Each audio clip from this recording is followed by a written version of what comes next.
Ya, Assalamualaikum warahmatullahi wabarakatuh. Kembali lagi di video perkuliahan Fisika Umum ya. Di video yang kali ini kita akan melanjutkan materi yang sudah dibahas di video minggu lalu. Atau sebenarnya memasuki materi baru ya kalau yang sekarang. Sekarang kita memasuki materi baru yaitu mengenai zat ya. Dimulai dari kita membahas sifat-sifat zat secara umum gitu ya. Nah, kita juga akan membahas mengenai fase-fase zat, eh, kemudian bagaimana karakteristik dari setiap fase-fase zat tersebut gitu ya. Nah, mungkin kamu juga sudah mempelajari di zaman sekolah atau di zaman SMP gitu ya atau di SMA bahwa fase zat itu diajarinnya ada 3 ya, yaitu ada fase zat padat, ada fase cair, dan ada fase gas. Nah, yang membedakan dari ketiga fase ini adalah kalau pada fase zat padat itu susunan antar molekulnya itu rapih dan terikat dengan sangat kuat ya. Sedangkan kalau pada zat cair, kalau tadi padat kan teratur, kalau pada zat cair itu dia tidak teratur, kemudian dia tidak terikat dengan kuat ya. Kalau gas dia molekul-molekulnya antar satu molekul dengan molekul yang lain itu hampir tidak berikatan ya. Nah, mungkin itu ya yang sudah kamu pelajari waktu zaman sekolah dulu bahwa fase itu ada fase padat, ada fase cair dan ada fase gas.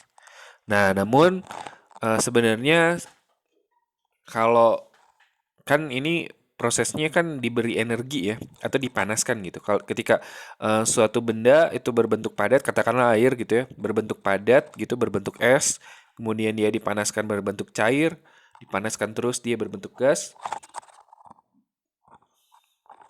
Nah, ketika gas ini terus dipanaskan, dia itu membentuk fase yang keempat yaitu adalah plasma ya. Nah, apa sih plasma itu gitu ya? Mungkin kamu juga pernah mendengar yang namanya plasma. Nah, sebenarnya plasma itu adalah gas yang terionisasi ya. Gas yang terionisasi artinya gas tersebut itu sudah kehilangan elektron-elektronnya ya. Nah, kan kita sudah tahu bahwa yang namanya unsur itu terdiri atas kulit atom dan inti atom gitu ya. Terdiri dari elektron yang berada di kulit atom ya. Ada kulit atom dan ada inti atom. Nah, elektron berada di kulit atom, sedangkan di dalam inti atom itu atau nukleus itu terdapat proton dan neutron gitu ya.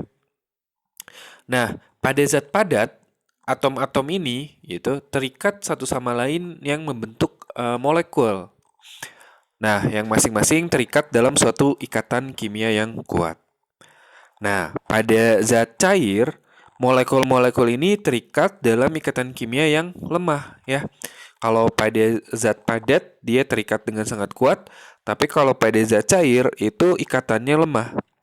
Sedangkan pada gas itu molekul satu dengan molekul yang lain itu terpisah antara satu sama lain. Nah, dalam plasma unsur-unsur tersebut itu tidak lagi bersatu ya, membentuk molekul. Eh, dan unsur-unsur tersebut itu sudah kehilangan elektronnya. Jadi dalam plasma itu terdapat elektron-elektron bebas ya. Elektron-elektron bebas. Jadi plasma itu jadinya seperti campuran gitu ya. Seperti cairan bukan cairan ya karena bukan cair. Seperti sup gitu antara nukleus dan elektron. Jadi campuran antara nukleus dan elektron. Nah, karena plasma memiliki banyak elektron bebas, maka plasma ini dia ini apa? Dia ini adalah konduktor yang sangat baik. Jadi dia menghantarkan listrik dengan sangat baik gitu ya. Nah, contoh dari plasma itu adalah lampu neon dan juga display komputer atau TV plasma juga kan ada ya. Nah, kalau kita lihat secara skema gitu ya, Kan awalnya misalkan kita bicara tentang H2O atau air ya. Nah, skemanya adalah dia awalnya padat gitu kan. Dia awalnya berbentuk padat atau berbentuk es misalkan dalam suhu di bawah 0 derajat Celcius. Ketika suhunya di bawah 0 derajat Celcius, maka fase dari molekul-molekul es atau H2O atau air gitu ya, itu memiliki bentuk atau memiliki fase padat gitu. Di mana titik bekunya itu di bawah 0 derajat Celcius. Atau dia suhunya itu di bawah 0 derajat Celcius. Nah, kemudian jika si es ini diberi energi secara terus-menerus dengan cara menaikkan temperaturnya, maka ketika dia diberi energi terus-menerus, maka dia fasenya berubah ya. Fasenya berubah menjadi cair. Nah, semakin besar temperatur, maka energinya yang diberikan pada molekul tersebut juga semakin besar, sehingga menyebabkan molekulnya itu berubah dari wujud padat ke wujud cair gitu ya. Nah, pada wujud cair ini, pada tekanan 1 atmosfer, ya, pada tekanan 1 atm, itu suhunya antara 0 derajat hingga 100 derajat Celcius ya. Ingat ya, ini berlaku pada pada tekanan 1 atmosfer. Nah, ketika dia diberi energi lagi dengan cara menaikkan suhunya sehingga melewati 100 derajat Celcius, sehingga energinya terus mengalir pada zat, maka dia berubah fase nih, dari padat dia menjadi gas. Nah, pada fase padat, bukan padat ya tadi, yaitu cair menjadi gas. Nah, dari fase padat hingga fase gas, itu yang berubah itu hanya fasenya aja. Tetapi molekul ini tetap molekul H2O atau tetap air ya, tetap H2O. Nah, tapi ketika molekul H2O dalam bentuk gas ini terus dipanaskan lagi atau dia diberi energi yang lebih besar lagi dengan cara menaikkan temperatur, maka molekul H2O ini akan terionisasi ya. Kemudian dia akan menjadi terionisasi di mana ionisasi tersebut menyebabkan molekul-molekul berubah fase dari gas ya menjadi fase lain yang disebut dengan plasma. Ya. Jadi ketika dia plasma itu udah bukan H2O lagi sebenarnya karena dia sudah terionisasi. Jadi gitu ya skemanya. Padat dipanaskan menjadi cair, dipanaskan menjadi gas, dipanaskan lagi, dia menjadi plasma. Nah, karena dia sudah terionisasi, berarti dia nanti bukan H2O lagi gitu ya. Maka plasma ini dianggap sebagai wujud yang keempat. Nah, ada sebuah diagram yang memudahkan untuk kita gitu ya, untuk memperhatikan bagaimana suatu zat itu bentuknya atau fasenya itu apa dalam suhu dan tekanan tertentu. Ya, itu disebut dengan diagram fase. Nah, ini adalah contoh dari diagram fase air gitu ya. Nah, dengan diagram fase itu kita bisa memperkirakan wujud suatu zat pada suhu dan tekanan tertentu gitu ya. Nah, misalkan pada tekanan 1 atmosfer, tekanan 1 atmosfer itu kira-kira 101 kilopascal ya. Jadi ini adalah tekanan atmosfer pada tekanan normal gitu kita sehari-hari, atau lebih tepatnya adalah tekanan pada kalau permukaan ini ya, permukaan laut ya. Tekanan pada sekitaran permukaan laut, maka misal pada suhu 25 derajat, air itu akan berbentuk apa gitu. H2O itu akan berbentuk apa? Nah, dilihat di sini ya. Dilihat suhunya. Nah, ini adalah suhunya dalam Celcius ya, temperaturnya dalam Celcius. Berarti kalau 25 itu kalau ini 0, kalau ini adalah 100, berarti 25 itu sekitaran di sini ya. Maka di sini kita lihat pada tekanan 1 atm, ya tekanan ini kan 1 atm ya, 101 kilopascal itu 1 atm. Maka dia daerahnya sekitar di sini. Maka di sini dia dalam berbentuk cair gitu. Jadi pada suhu 25 derajat air itu akan berbentuk cair pada tekanan 1 atmosfer. Jadi kita kan mungkin kamu juga waktu di sekolah juga sudah diajarin ya bahwa Air itu titik bekunya 0 derajat Celcius, titik didihnya 100 derajat Celcius. Nah, hal itu benar ya. Nih, lihat. Hal itu benar, titik bekunya 0 derajat dan titik didihnya itu adalah 100 derajat Celcius. Titik beku itu kan eh, peralihan ya, peralihan fase dari padat es menjadi cair atau air gitu ya. Berarti benar tuh dia di suhu 0. Nah, sedangkan titik uap itu adalah peralihan antara zat cair dengan zat gas kan ya. Itu benar di suhu 100. Kalau apa? Kalau tekanannya adalah 1 atmosfer ya. Kalau tekanannya 1 atmosfer atau tekanannya 1 atm gitu. Nah, jadi misalkan pada suhu 0 derajat tekanan 1 atm dia berbentuk apa? Dilihat dari sini 0 derajat, oh dia itu peralihan antara air dengan es gitu. Ya. Nah, ini betul kalau di tekanannya 1 atm. Nah, gimana kalau tekanannya itu kurang dari 1 atm? Atau kurang dari tekanan atmosfer normal gitu ya. Misalkan ketika kamu naik ke pegunungan ya, di pegunungan itu kan tekanannya rendah. Nah, ketika tekanannya rendah, coba dilihat ketika ini kurang dari 101 kilopascal atau kurang dari 1 atmosfer, ketika dia rendah, maka dia misalkan di sini ya. Nah, peralihan antara es dengan air itu melebihi suhu 0 ya, melebihi suhu 0 ketika di sini, kan? Ketika di sini dia melebihi suhu 0.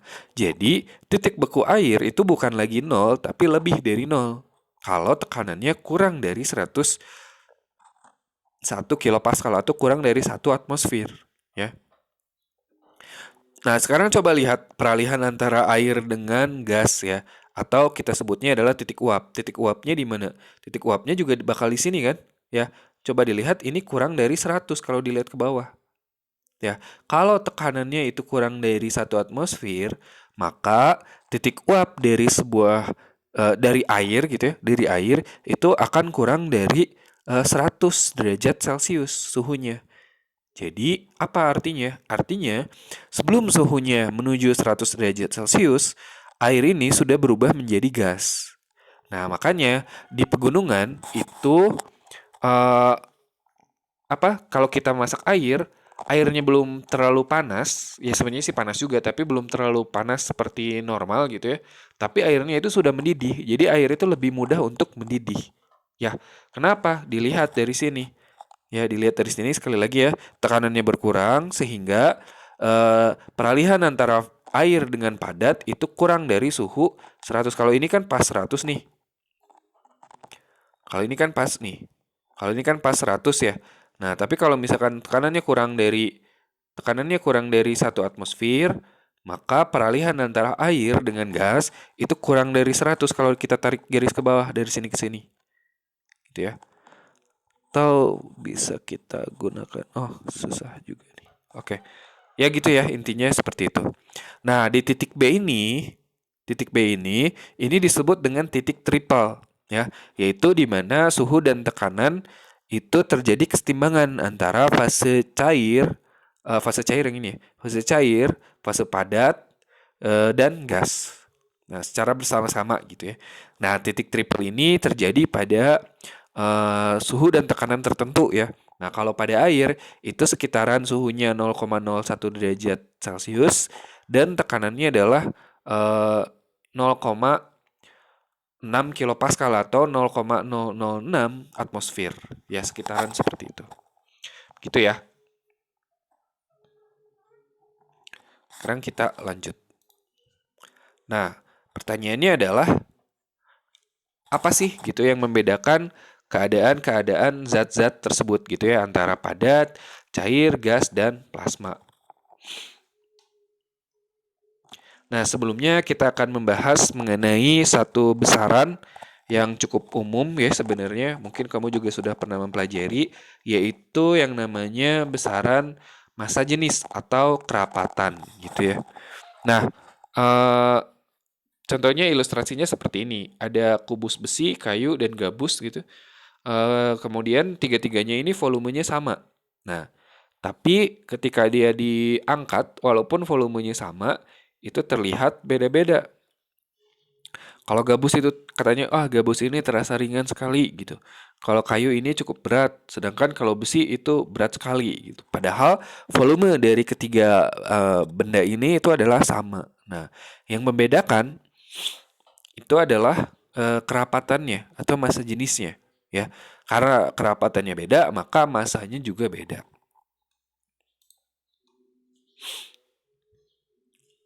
Nah, kerapatan atau massa jenis itu adalah didefinisikan sebagai massa per satuan volume, ya.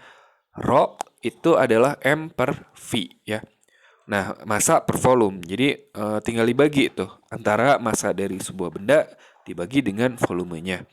Nah, karena massa itu satuan internasionalnya adalah kilogram, sedangkan volume itu adalah meter kubik, ya. Meter kubik. Jadi satuan internasional dari kerapatan atau massa jenis itu adalah kilogram per meter kubik. Atau kalau dalam gram dan sentimeter, ya, itu jadinya gram sentimeter kubik. Dengan faktor konversi seperti ini. 1 gram ini, ya, 1 gram per sentimeter kubik itu sama dengan 1000 kilogram per meter kubik. Kalau kamu nggak percaya, silakan konversi sendiri, ya, dengan cara mengkonversi yang sudah diajarkan pada video yang pertama, ya. Nah, kerapatan atau massa jenis gas, ya. Kalau gas itu dia berubah secara tajam pada perubahan temperatur dan tekanan gitu. Contohnya pada misalkan udara dalam balon gitu, ketika dia dipanaskan dia terlihat membesarnya itu uh, signifikan gitu, ya, terlihat gitu. Nah, sedangkan kalau kebanyakan dari cairan dan padat itu perubahannya tidak secara signifikan, ya, ketika temperatur dan suhunya itu dinaikkan.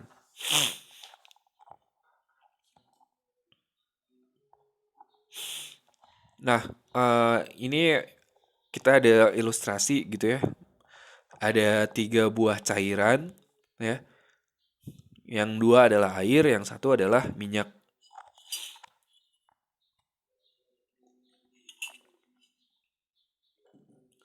Nah,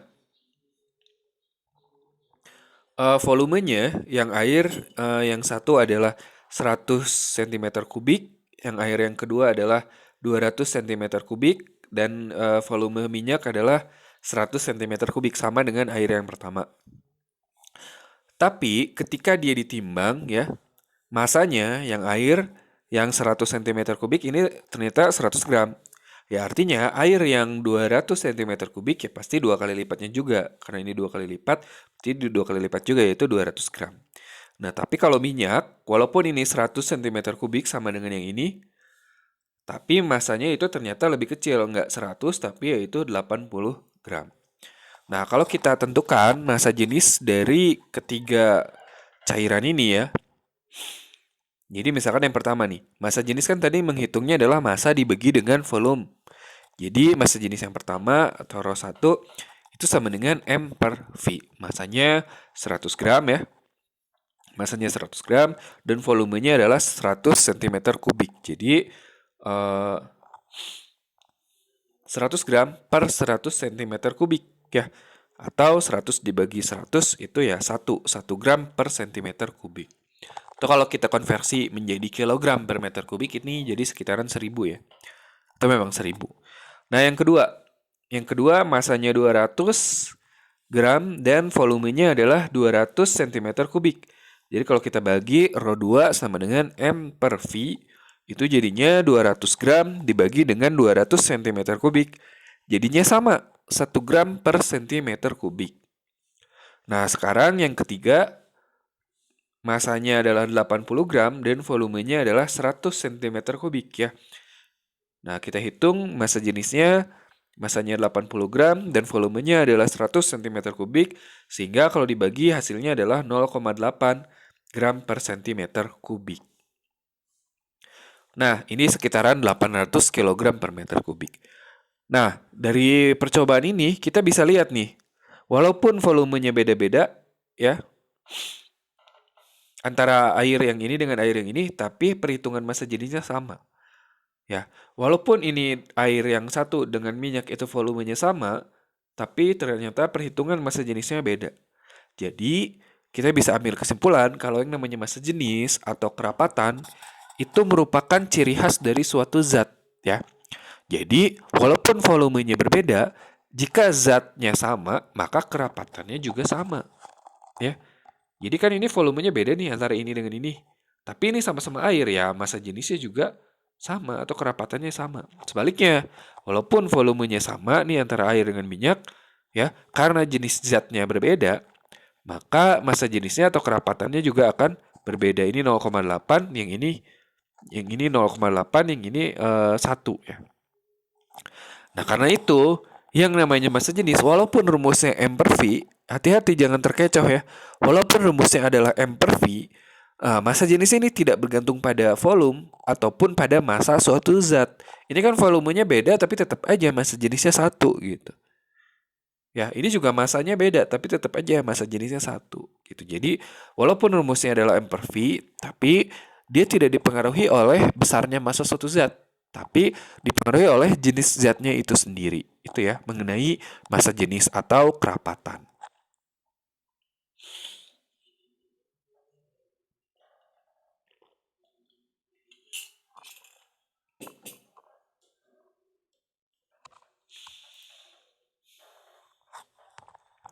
Nah, sekarang kita akan bahas ya karakteristik dari setiap fase zat gitu ya.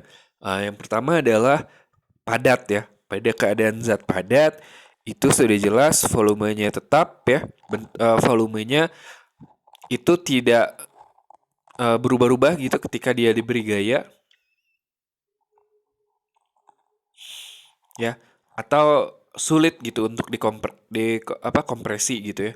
Bentuknya juga cenderung untuk tetap, sedangkan molekul-molekulnya itu berada pada posisi yang tetap gitu karena gaya gaya listriknya ya. Gaya listrik itu kan ikatan kimia itu kan sebenarnya gaya listrik. Nah, dan bergetar terhadap posisi kesetimbangannya. Ini dapat dimodelkan seperti pegas-pegas yang menghubungkan tiap molekul. Jadi si molekul-molekul dari zat padat ini ibaratnya itu ada pegasnya gitu. Ibaratnya itu ada pegasnya, kenapa? Karena dia itu bergetar di posisinya masing-masing ya. Dia itu bergetar di posisinya sendiri gitu. Jadi, nah getaran ini itu berbanding lurus dengan suhu. Semakin tinggi suhu suatu zat, maka getarannya semakin cepat gitu ya.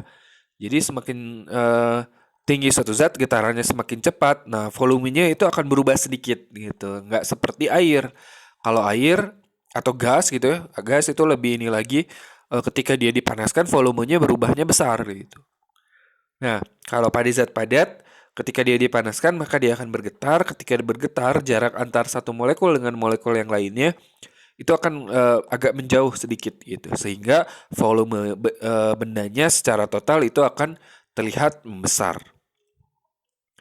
Nah, padatan ini bisa kita bagi dua gitu ya. Ada yang namanya padat kristal, itu atom-atomnya memiliki struktur yang teratur. Nah, contohnya adalah pada garam gitu ya. Nah, ini contohnya adalah pada garam. Pada garam struktur atomnya atau struktur atomnya itu seperti ini. Yang merah itu adalah ion Na+ ya. Sedangkan kalau yang biru itu adalah Cl-. Kan garam itu NaCl ya. NaCl gabungan antara Na+ dengan Cl-. Nah, jadi dia berbentuk seperti ini, teratur. Nah, tapi ada juga yang tidak teratur, tapi padat juga, tapi tidak teratur, itu disebut dengan padat amorf ya. Eh, morph itu bentuk gitu ya. A itu tidak, berarti tidak berbentuk. Nah, atom-atomnya ini adalah tidak teratur. Contohnya adalah pada kaca. Nah, berikutnya kita bicara mengenai zat cair. Nah, kalau pada zat cair itu volumenya cenderung tetap ya, tapi bentuknya itu tidak tetap. Ya. Kalau padat kan volumenya tetap, bentuknya juga tetap. Ketika dia diberi gaya, maksudnya ya, ketika dia diberi gaya, volumenya tetap, bentuknya tidak tetap. Kalau bentuknya tetap itu, kalau pada zat cair itu volumenya tetap, atau dia susah juga untuk dikompresi gitu ya. Tapi bentuknya itu tidak tetap, bentuknya berubah-ubah. Nah, zat cair ini dia memiliki temperatur yang lebih tinggi daripada padat ya untuk unsur yang sama, misalkan air ya. Tentu saja air suhunya atau temperaturnya lebih tinggi daripada es ya. Nah, pada zat cair ini molekul-molekulnya ini bisa bergerak secara acak ya. Dia itu molekul-molekulnya bergerak secara acak. Kenapa? Karena gaya antar molekulnya itu tidak cukup kuat untuk menjaga molekul tetap pada posisinya. Kalau tadi kan di padat itu ada gaya antar molekul ya, gaya listrik itu tadi, atau ikatan kimia itu tadi ya. Ada gaya listrik itu tadi sehingga molekul-molekulnya tetap pada posisinya, sedangkan kalau pada zat cair ini molekul-molekulnya itu bergerak bebas ya secara acak. Nah, kemudian yang ketiga itu adalah gas. Kalau pada gas itu volumenya tidak tetap ya ketika dia diberi gaya.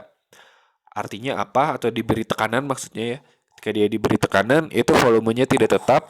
Artinya dia itu mudah untuk dikompresi ya. Mudah untuk dikompresi. Kemudian bentuknya juga jelas tidak tetap ya.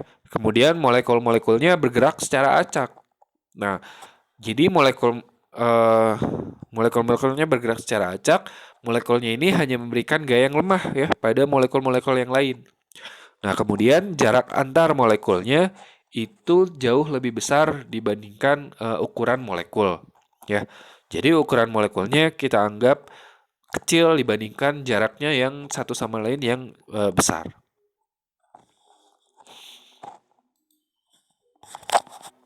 Itu adalah pada gas.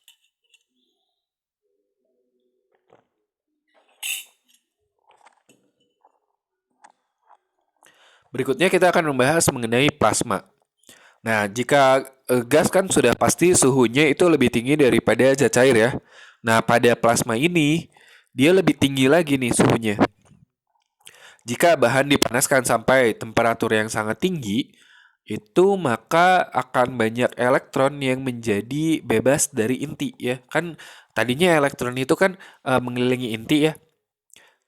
Pada fase cair hingga fase gas atau pada fase padat hingga fase gas, si elektronnya itu tetap mengelilingi inti atom gitu. Nah, ketika dia dipanaskan lagi, maka elektronnya itu lepas. Banyak elektron yang bebas dari inti. Nah, ini menghasilkan kumpulan-kumpulan bebas ion yang bermuatan secara listrik. Nah, plasma ini, ya, nah inilah yang disebut dengan plasma gitu ya. Plasma ini terdapat dalam bintang-bintang, ada juga pada eh, bola lampu yang cahaya gitu atau juga pada eh, reaktor eksperimen gitu ya. Atau lampu neon gitu ya. Lampu neon pada TV plasma juga ada. Nah, bagaimana sih plasma ini dapat terbentuk gitu ya? Nah, sebelum kita bicara tentang proses terbentuknya plasma, nah kita akan mengenal dulu nih yang namanya lucutan dalam gas yang kita sering kita jumpai di alam, yaitu yang kita sebut dengan kilat ya, atau geledek. Ya ini kan cukup terkenal ya, YouTuber dengan subscriber paling banyak katanya, Atta Halilintar. Nah, ya, atau kita sebut dengan kilat gitu ya. Nah, pada dasarnya gas ini, gas udara gitu ya maksudnya, itu dia memiliki sifat isolator dan bisa juga berubah menjadi konduktor pada kondisi tertentu. Nah, kenapa terjadi kilat? Kenapa terjadi kilat? Ini karena ada eh, pertama sih karena posisinya berdekatan ya. Karena posisi awan ini berdekatan dengan permukaan bumi ya. Nah, kemudian antara awan dengan permukaan bumi ini terdapat beda potensial yang sangat tinggi ya. Akibat adanya radiasi kosmis, yaitu radiasi dari partikel berenergi dengan muatan yang sangat besar gitu ya, yang sangat tinggi yang berasal dari luar atmosfer bumi. Nah, maka gas di antara awan dan permukaan bumi itu akan terjadi proses ionisasi. Kemudian timbul lucutan seperti cahaya yang disebut dengan kilat gitu atau halilintar itu ya. Nah, jadi begitu prosesnya. Nah, seperti halnya pada kilat, gitu. Seperti halnya pada kilat, plasma juga terbentuk jika suatu gas itu mengalami proses ionisasi, gitu. Nah, proses ionisasi ini dapat diartikan sebagai proses terlepasnya elektron dari suatu molekul, gitu ya, yang terlepas dari orbitalnya.